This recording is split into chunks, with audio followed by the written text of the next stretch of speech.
Les centristes sont les meilleurs amis de l'extrême droite, voici pourquoi. Bonjour à toutes et tous, c'est Julien pour Psychopolis et aujourd'hui on va parler des élections législatives en Allemagne et des cas similaires qu'on peut trouver notamment en France. Comme vous le savez peut-être déjà, la CDU-CSU a remporté les élections législatives en Allemagne, c'est-à-dire la droite conservatrice, le parti d'Angela Merkel notamment.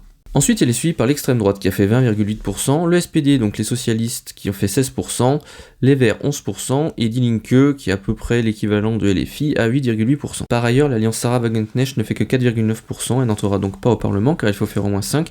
C'est une scission de Die Linke, mais sur une ligne plutôt rouge-brun, parce qu'ils trouvaient que justement Die Linke allait trop sur les terrains du féminisme, des luttes LGBT, de l'antiracisme, etc., et attaquait quand même relativement régulièrement les travailleurs étrangers. Jusqu'à présent, c'était le SPD qui gouvernait en alliance avec les Verts.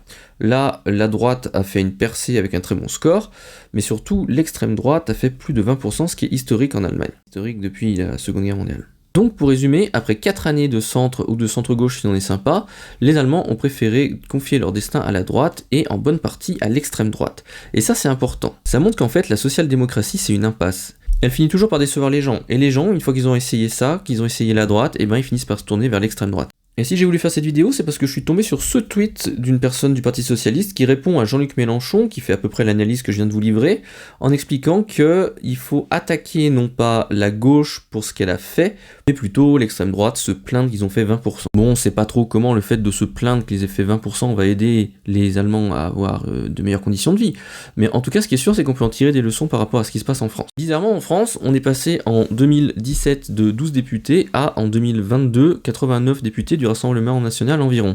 C'est-à-dire que la politique d'Emmanuel Macron, qui est sensiblement la même que celle d'Olaf Scholz, a fait également monter le Rassemblement national. Mais avant ça, il y avait déjà eu une montée de l'extrême droite avec Marine Le Pen qui était arrivée au second tour en 2017.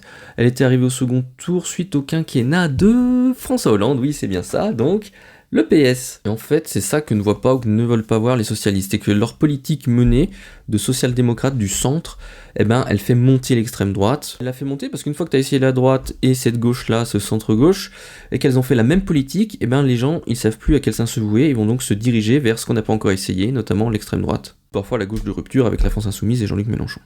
Et il me semble que c'est ça la leçon à retenir. Pour vaincre l'extrême droite dans les urnes, il faut proposer une politique de rupture avec l'ordre établi, avec le capitalisme, et ça, c'est la France Insoumise qui le propose le mieux.